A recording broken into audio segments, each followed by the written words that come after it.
નમસ્કાર વિદ્યાર્થી મિત્રો, આજે આપણે વાત કરવાના છીએ પ્રકરણ નંબર 2 અપૂર્ણાંક અને દશાંશ સંખ્યાઓ, જેમાં સૌથી પહેલાં આપણે વાત કરશું અપૂર્ણાંક વિશે. તો અહીંયા આપણે જોઈ શકીએ અપૂર્ણાંક એટલે પહેલાં આપણે શું તે સમજી લઈએ. અપૂર્ણાંક એટલે કોઈ પણ વસ્તુનો ભાગ, કોઈ પણ વસ્તુ કે પદાર્થનો ભાગ, જેને આપણે અપૂર્ણાંક તરીકે ઓળખશું. અહીંયા પ્રથમ હારની અંદર વર્તુળ આપેલા છે, જેમાં પ્રથમ વર્તુળ આપેલું છે જે સંપૂર્ણ દર્શાવે છે, એટલે કે આખું વર્તુળ એક પૂર્ણ વર્તુળ, એક એ પૂર્ણ સંખ્યા થઈ જશે. ત્યારબાદ પહેલી હારની અંદર બીજા ક્રમે જે વર્તુળ આપેલું છે તે જોશું. તો બીજા ક્રમે વર્તુળ આપેલું છે એના કેટલા ભાગમાં વહેંચેલું છે? 2 ભાગ પાડેલા છે, જેમાંથી એક ભાગની અંદર કલર પૂરેલો છે.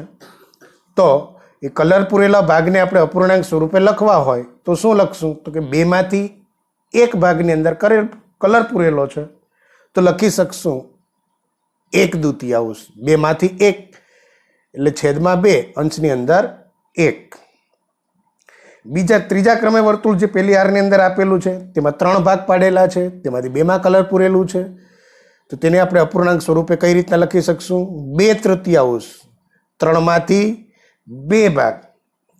ત્યારબાદ ચોથા ક્રમે વર્તુળ આપેલું છે, તેમાં 2 વર્તુળના સરખા ભાગ પાડેલા છે. અપૂર્ણાંકમાં ભાગ કેવા હોવા જોઈએ? સરખા પાડેલા હોવા જોઈએ, તો જ આપણે તેને અપૂર્ણાંક સ્વરૂપમાં લખી શકાય. સરખા ભાગ પાડેલા ન હોય તો અપૂર્ણાંક સ્વરૂપે લખી શકાતા નથી. તેવી જ રીતના આગળ જાવશો તેમ પાઠની સંખ્યા વધતી જાય છે. ત્યારબાદ નીચે લંબચોરસ આપેલો છે બીજી હારની અંદર. પહેલો લંબચોરસ એટલે પૂર્ણ લંબચોરસ, ત્યારબાદ 1/2, ત્યારબાદ ત્રીજા ક્રમે જે લંબચોરસ છે એમાં 1/3. 3 માંથી 1 ભાગમાં કલર પૂરેલો છે. ત્યારબાદ ચોથા ક્રમે બીજી હારની અંદર જે લંબચોરસ આપેલો છે જેમાં 3 ભાગની અંદર કલર પૂરેલો છે, એટલે કે 3/4, 4 માંથી 3માં કલર પૂરેલો છે. તો તેવી જ રીતના અપૂર્ણાંક એટલે કોઈ પણ સંખ્યા, વસ્તુ કે પદાર્થનો ભાગ, જેને આપણે શેના વડે ઓળખશું? અપૂર્ણાંક તરીકે ઓળખીએ છીએ અને ઓળખશું. ત્યારબાદ વાત કરીએ તો અપૂર્ણાંક આમ જોઈએ તો 3 પ્રકારના હોય છે, જેમાંનો પહેલો પ્રકારની વાત કરીશું શુદ્ધ અપૂર્ણાંક. શુદ્ધ અપૂર્ણાંકમાં ઉપર જે સંખ્યા હોય તેને આપણે અંશ કહીએ છીએ અને નીચે જે સંખ્યા આપેલી હોય તેને છેદ તરીકે લઈએ છીએ. તો શુદ્ધ અપૂર્ણાંકમાં અંશ કેવો હોય? તો કે છેદ કરતાં નાનો હોય, અને છેદ કેવો હોય? અંશ કરતાં મોટો હોય. એવા અપૂર્ણાંકને, એટલે કે અંશ નાનો અને છેદ મોટો, તેવા અપૂર્ણાંકને આપણે કેવો અપૂર્ણાંક કહેશું? શુદ્ધ અપૂર્ણાંક કહેશું. જેમ કે આપણે અહીંયા કેટલાક ઉદાહરણો આપેલા છે. 2/3, 2 છે એ 3 કરતાં નાના છે, એટલે કે અંશ નાનો છે છેદ કરતાં. તો આ કેવો અપૂર્ણાંક થશે? તો કે શુદ્ધ અપૂર્ણાંક. 5/9, અંશ તરીકે 5 છે, છેદ તરીકે 9 છે. અંશ નાનો છે છેદ કરતાં, માટે આવા અપૂર્ણાંકને આપણે કેવો અપૂર્ણાંક કહેશું? શુદ્ધ અપૂર્ણાંક. તો કે શુદ્ધ અપૂર્ણાંકની અંદર અંશ એ છેદ કરતાં નાનો હોય, અને જો છેદને ધ્યાનમાં રાખીને તમારે શુદ્ધ અપૂર્ણાંક કેવો હોય, તો શુદ્ધ અપૂર્ણાંકમાં છેદ છે એ અંશ કરતાં કેવો હોય? મોટો હોય છે. આપણે અંશને ધ્યાનમાં રાખીને વાત કરીશું તો શુદ્ધ અપૂર્ણાંકની અંદર અંશ એ છેદ કરતાં નાનો હોય છે, એટલે કે અંશ નાનો છેદ કરતાં અને છેદ મોટો અંશ કરતાં, એવા અપૂર્ણાંકને કેવો અપૂર્ણાંક કહીશું? શુદ્ધ અપૂર્ણાંક. બીજી રીતના પણ તમે કહી શકશો કે શુદ્ધ અપૂર્ણાંકની કિંમત હંમેશા 1 કરતાં કેવી હશે? નાની હોય છે. આ દરેકનું મૂલ્ય મેળવો તો તેમનું મૂલ્ય 1 કરતાં કેવું થાય? નાનું થશે. એટલે કે શુદ્ધ અપૂર્ણાંકની કિંમત 1 કરતાં ઓછી હોય છે. તે રીતના પણ તમે યાદ રાખી શકો. બંને રીતના કહી શકો કે જે અપૂર્ણાંકનો અંશ છેદ કરતાં નાનો હોય તેવા અપૂર્ણાંકને શુદ્ધ અપૂર્ણાંક કહેવાય. જે અપૂર્ણાંકની કિંમત 1 કરતાં ઓછી હોય તેવા અપૂર્ણાંકને શુદ્ધ અપૂર્ણાંક કહેશું. ત્યારબાદ અશુદ્ધ અપૂર્ણાંકની વાત કરીએ તો અંશ છે એ મોટો હોય, આના કરતાં ઉલટાઈ જશે. અહીંયા અંશ નાનો હતો, છેદ મોટો હતો. હવે અશુદ્ધ અપૂર્ણાંકની અંદર અંશ મોટો હોય છે અને છેદ નાનો હોય છે. અંશ મોટો હોય છે કોના કરતાં? છેદ કરતાં, અને છેદ નાનો હોય છે અંશ કરતાં. અહીંયા કેટલાક ઉદાહરણો આપેલા છે. 7/3, જેમાં 7 અંશ તરીકે છે, જે મોટો છે છેદ કરતાં, માટે આ અશુદ્ધ અપૂર્ણાંકનું ઉદાહરણ છે. તેવી જ રીતના 19/6, 21/14, આ બધા કોના ઉદાહરણો થશે? અશુદ્ધ અપૂર્ણાંકના ઉદાહરણો. કારણ કે દરેકમાં અંશ છે એ છેદ કરતાં કેવો છે? મોટો છે. અશુદ્ધ અપૂર્ણાંકની બીજી રીતના વ્યાખ્યા કેવી હોય તો કે અશુદ્ધ અપૂર્ણાંકની કિંમત 1 કરતાં મોટી હોય. જો અંશ છેદ કરતાં મોટો હોય તો કિંમત 1 કરતાં મોટી, અંશ છે છેદ કરતાં નાનો હોય તો કિંમત 1 કરતાં નાની. સરળ છે. તો આવી જ રીતના આપણે યાદ રાખી શકશું શુદ્ધ અપૂર્ણાંક કોને કહેવાય અને અશુદ્ધ અપૂર્ણાંક કોને કહેવાય. બંને રીતના વાત કરી શકશું.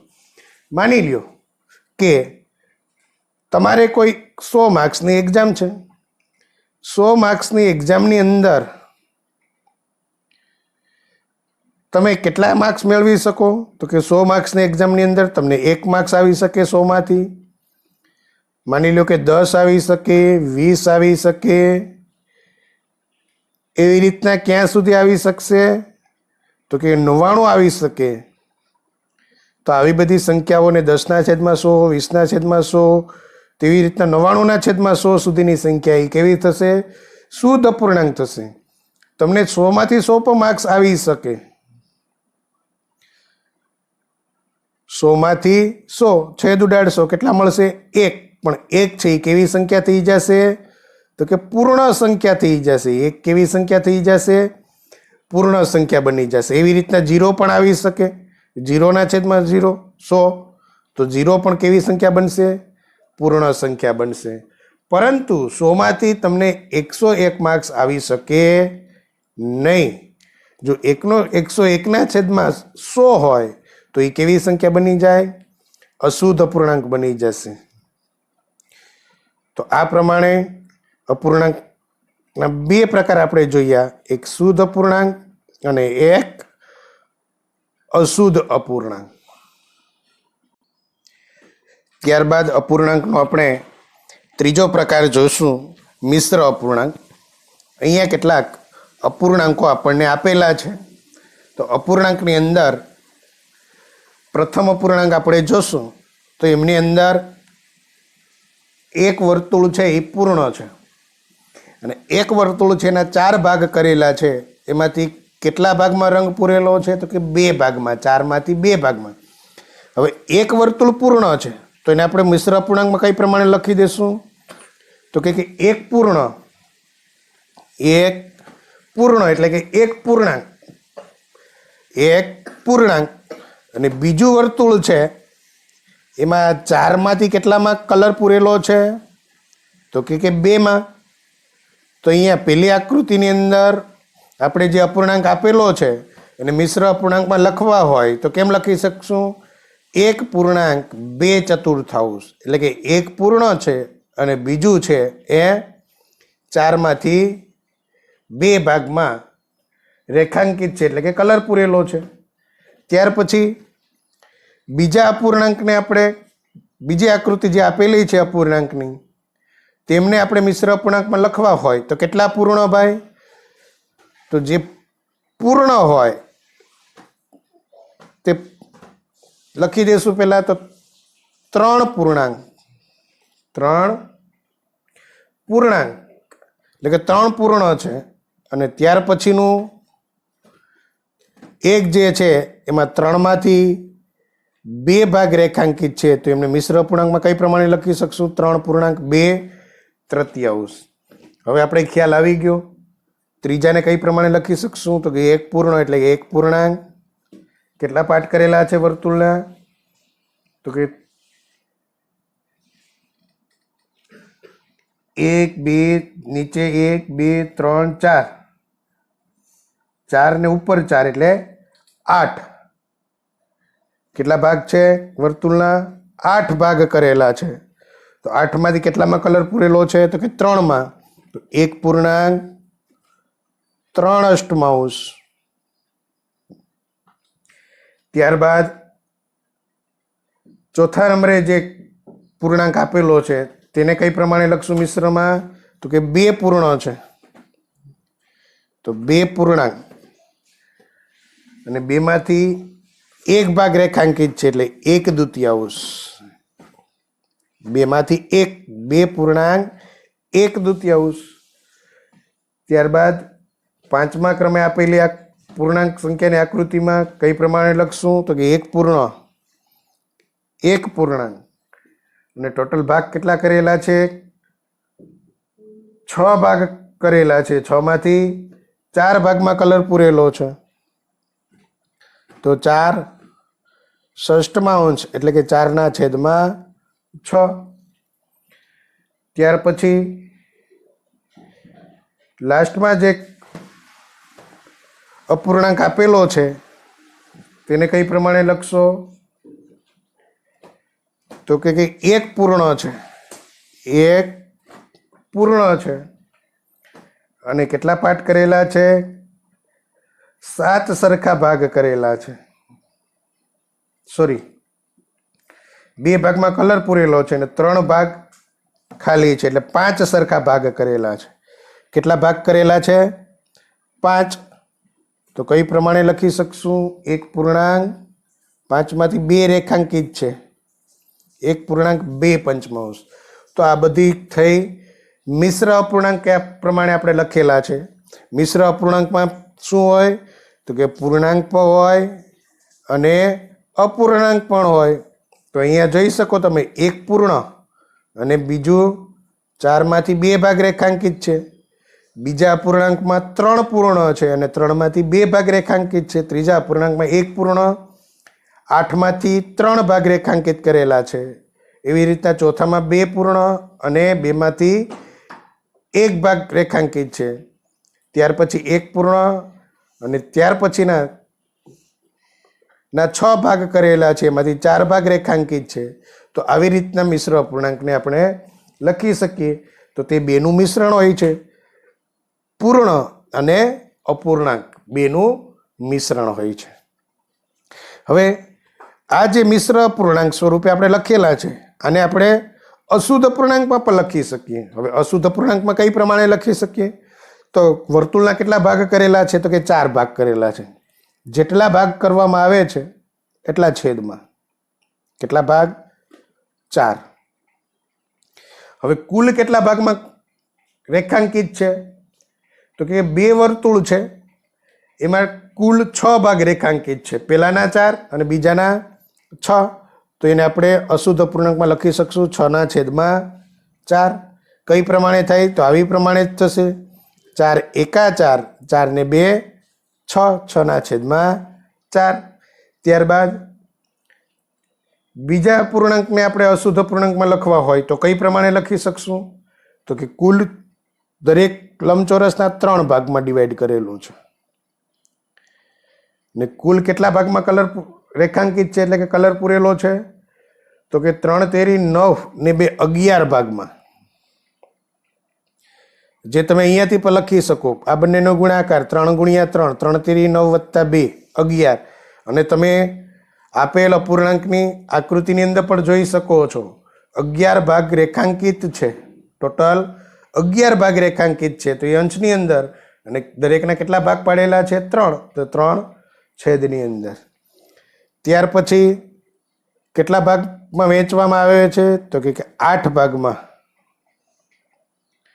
હવે કેટલા ભાગમાં કલર પૂરેલો છે? તો કે પહેલું વર્તુળ છે એમાં તો 8 ભાગમાં અને બીજા વર્તુળમાં 8 માંથી 3 ભાગમાં. તો 8 ને 3 11 ભાગની અંદર. તો અશુદ્ધ અપૂર્ણાંકમાં લખી શકશો 11/8. અશુદ્ધ અપૂર્ણાંક શા માટે કહીએ છીએ? તો કે અંશ છે એ છેદ કરતાં મોટો છે. દરેકમાં અંશ છે એ છેદ કરતાં મોટો છે, જે અહીંયા જોઈ શકીએ. આવી રીતના પણ લખી શકો 8 × 8, 8 ને 3 11, 11/8.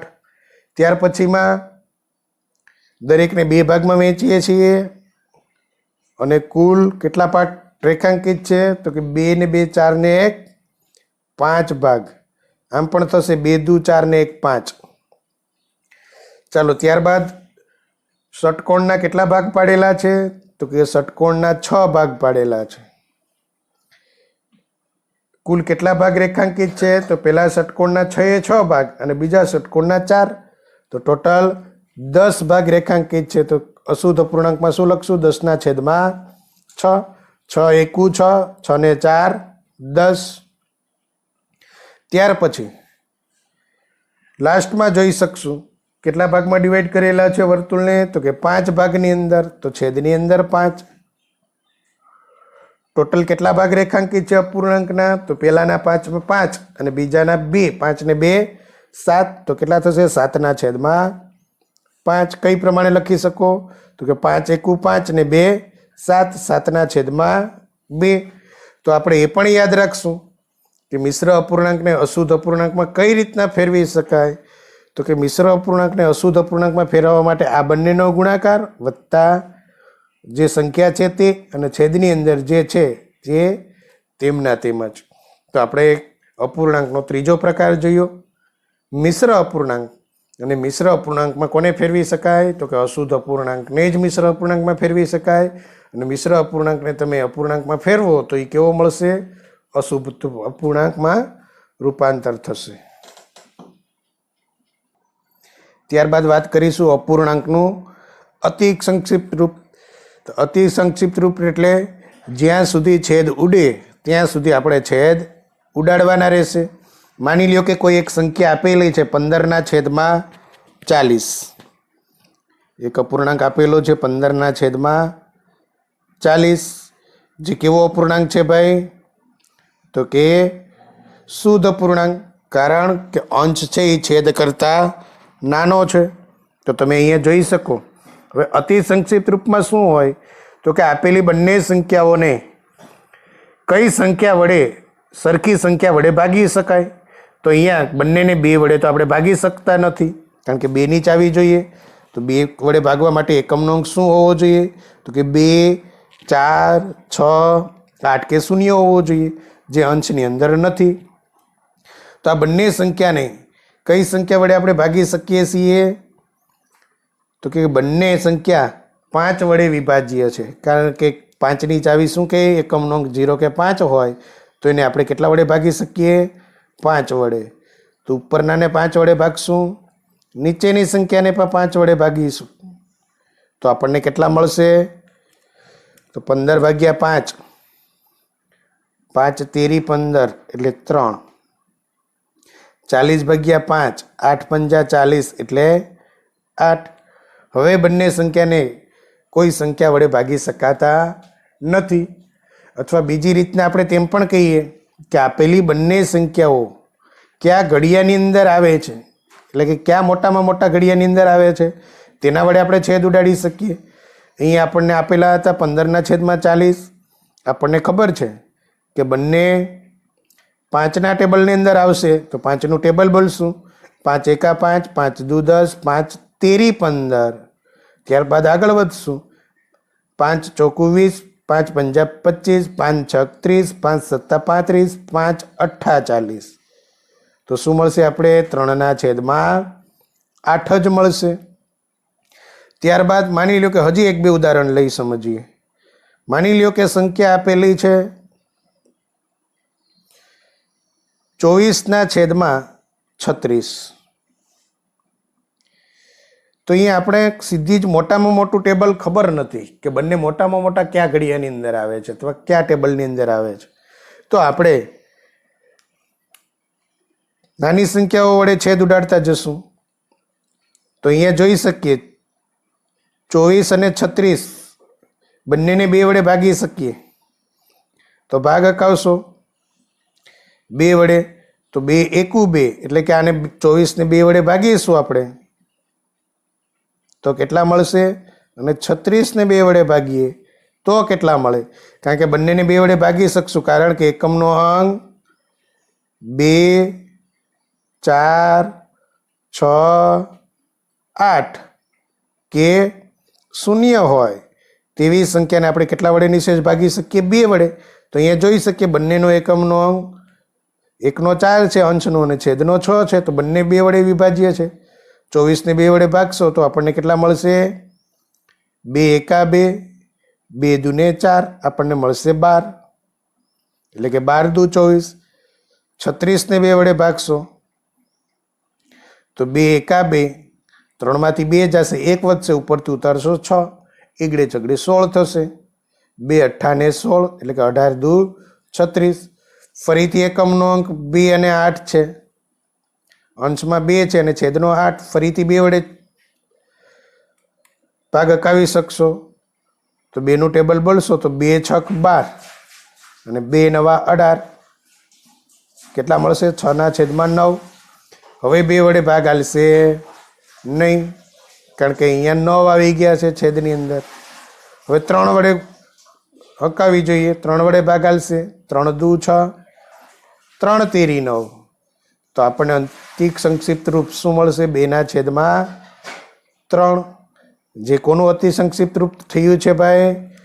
તો કે 24/36નું.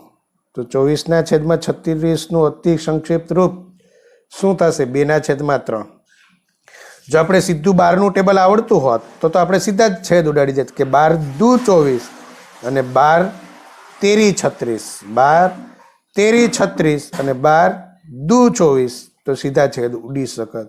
પણ આપણે મોટામાં મોટું ટેબલ ન જાણતા હોઈએ કે બંને મોટામાં મોટા કયા ટેબલની અંદર આવે છે, એટલે કે કયા ઘડિયાની અંદર આવે છે, તો નાની સંખ્યાઓ વડે છેદ ઉડાડતા જવાના છે અને લાસ્ટમાં જ્યાં સુધી છેદ ન ઉડે ત્યાં સુધી આપણે પ્રોસેસ કરતી જવાની થશે. ત્યાર પછી વાત કરશું અપૂર્ણાંકનું રૂપાંતર.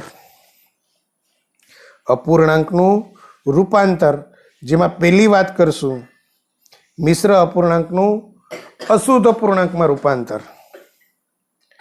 મિશ્ર અપૂર્ણાંકનું કેમાં ભાઈ? તો કે અશુદ્ધ અપૂર્ણાંકમાં. અશુદ્ધ અપૂર્ણાંકમાં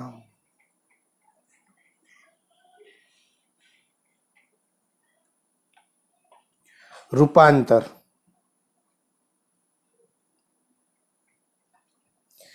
માની લો કે કોઈ એક મિશ્ર અપૂર્ણાંક આપેલો છે. ઉદાહરણ તરીકે આપણે લેશું 3.5.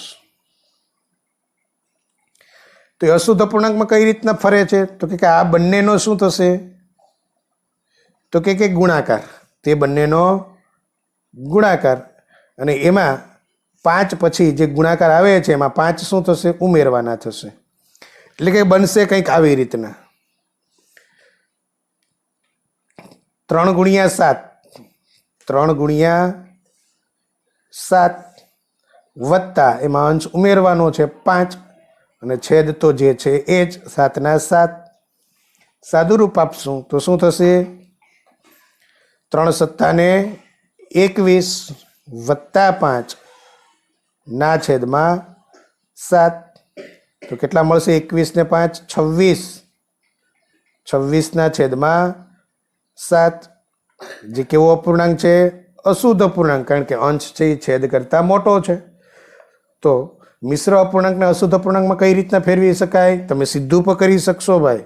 આ તો મેં સમજાવવા માટે સ્ટેપ બાય સ્ટેપ લખેલું છે, બાકી તમે સીધું કરી શકો. 3 સત્તા 21, 21 ને 5 26 ના છેદમાં 7. 3 સત્તા 21 માં 5 ઉમેરશો એટલે 26 ને છેદ હતો 7, તો તમે સીધું પણ કરી શકો 26 ના છેદમાં 7.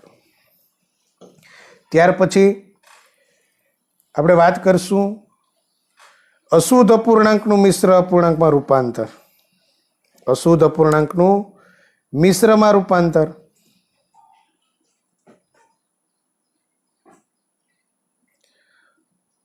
અશુદ્ધ અપૂર્ણાંક નું મિશ્ર અપૂર્ણાંકમાં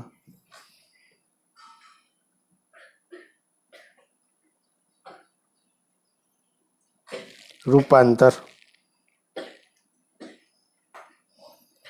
જે સરળ છે ભાઈ.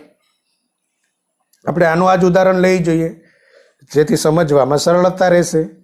માની લ્યો કે આપેલા છે આપણે 26/7. આ કેવો અપૂર્ણાંક છે? તો કે અશુદ્ધ અપૂર્ણાંક છે. તો અશુદ્ધ અપૂર્ણાંકનું મિશ્રમાં ફેરવવા છે તો આપણે 26ને કેટલા વડે ભાગવાના છે? 7 વડે. તો આપણે કરીશું 26/7. 26/7 ભાગક આવશો 7 એકુ 7, 7 દુ 14, 7 તેરી 21, 7 ચોક 28 વધી જાય છે. 7 તેરી 21, 6 માંથી 1 જાય 5, 2 માંથી 2 જાય 0. તો આપણને શું મળે છે ભાઈ?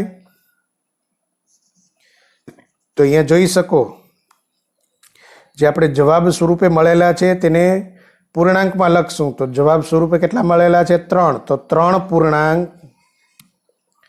શેષ કેટલી છે? 5. 5/7 કારણ કે હજી 5 ને 7 વડે ભાગવાના છે. તો કઈ પ્રમાણે લખી શકશું મિશ્ર અપૂર્ણાંકમાં? જે જવાબ આવેલો છે પૂર્ણાંક સ્વરૂપે 3 પૂર્ણાંક 5/7. તો અહીંયા આપણે મિશ્ર અપૂર્ણાંકનું અશુદ્ધ અપૂર્ણાંકમાં રૂપાંતર અને અશુદ્ધ અપૂર્ણાંકનું મિશ્ર અપૂર્ણાંકમાં રૂપાંતર કઈ રીતના કરવું તે ઉદાહરણ લઈ અને સમજૂતી મેળવેલ છે. ત્યારબાદ વાત કરવાની છે અપૂર્ણાંક સંખ્યાના સરવાળા બાદબાકીના દાખલા હશે આપણે આગળ. તો દાખલા સરવાળા અને બાદબાકીમાં અપૂર્ણાંક સંખ્યાના કેટલા પ્રકારના હશે તેમની વાત કરીએ. તો એક આ પ્રકારનો એક્ઝામ્પલ પૂછી શકે અને આવી શકે. 2/7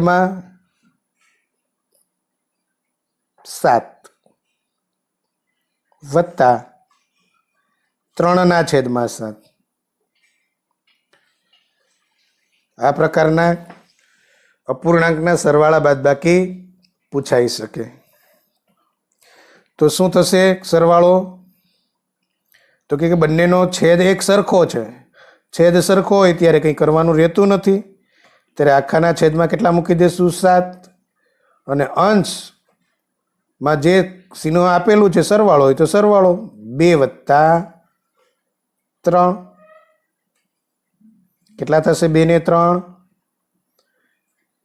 5. 5/7. તેવી જ રીતના આપણે બાદબાકી માટે વાત કરી જોઈએ. માની લ્યો કે આ જ બંને ઉદાહરણ લઈ લઉં પણ લઉં છું 3/7 ઓછા 2/7. તો એ બંને અપૂર્ણાંકની બાદબાકી કરવાની છે. છેદ સરખો છે તો આખાના છેદમાં 7 મૂકી દઈશું. હવે અંશની અંદર બાદબાકી હોય તો બાદબાકી, સરવાળો હોય તો સરવાળો. 3 ઓછા 2 3 ઓછા 2 કેટલા થશે? 3 માંથી 2 જાય તો 1/7. તો આ પ્રમાણે નો એક્ઝામ્પલ આવી શકે કે બંને અપૂર્ણાંક અથવા 2 કરતાં વધારે અપૂર્ણાંક જેટલા અપૂર્ણાંક આપેલા હોય તે 2 કરતાં વધુ 3 કે 4 પણ આપેલા હોય અને છેદ સરખો હોય તો બધાના આખાના છેદમાં 7 જેટલા હોય તેટલા મૂકી દેશું. અને અંશની અંદર સરવાળો હોય તો સરવાળો, બાદબાકી હોય તો બાદબાકી કરી દેશું. ત્યારબાદ બીજો એક્ઝામ્પલ આ પ્રકારનો આવી શકે.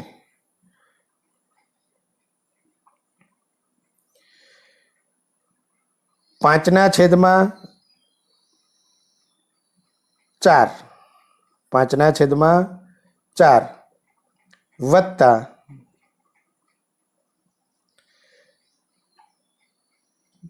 3/6.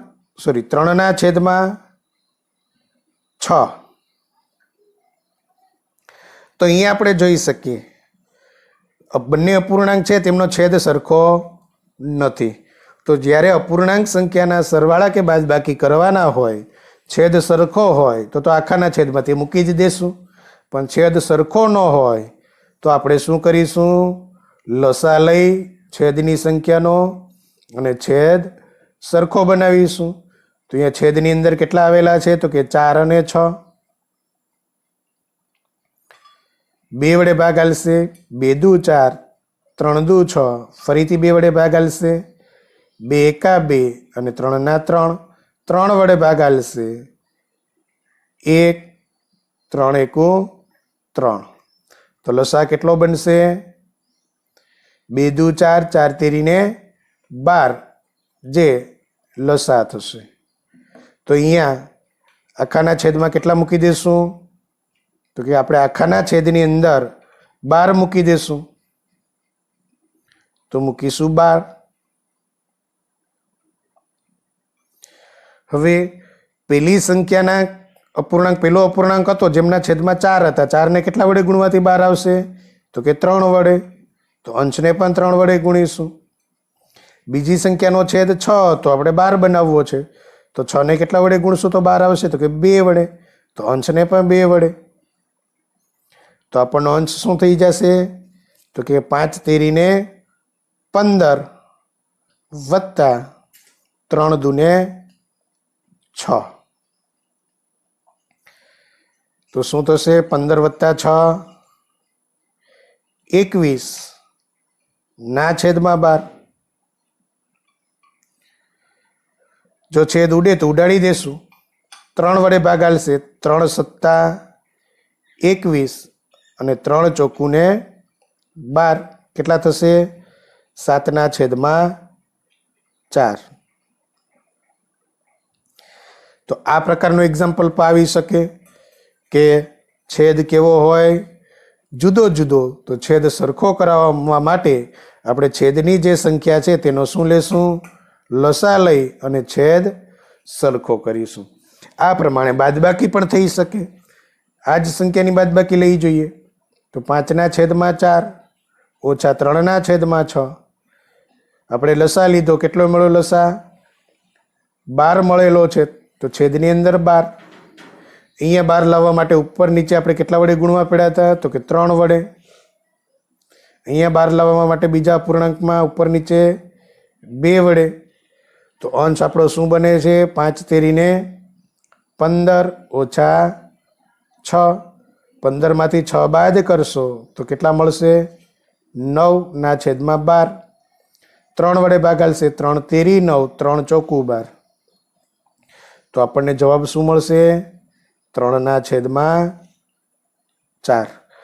તો એક અંશ કોઈ પણ હોય પરંતુ છેદ સરખો હોય તેવો એક અપૂર્ણાંક સંખ્યાના સરવાળો બાદબાકીમાં દાખલા હોઈ શકે. ત્યારબાદ છેદ જુદા જુદા હોય તેવા એક્ઝામ્પલ હોઈ શકે. અને એક ત્રીજા પ્રકારના આવા એક્ઝામ્પલ હોઈ શકે, જે આપણે ત્રીજા પ્રકારનો એક્ઝામ્પલ. ત્યારબાદ એક આ પ્રકારનો એક્ઝામ્પલ હોઈ શકે.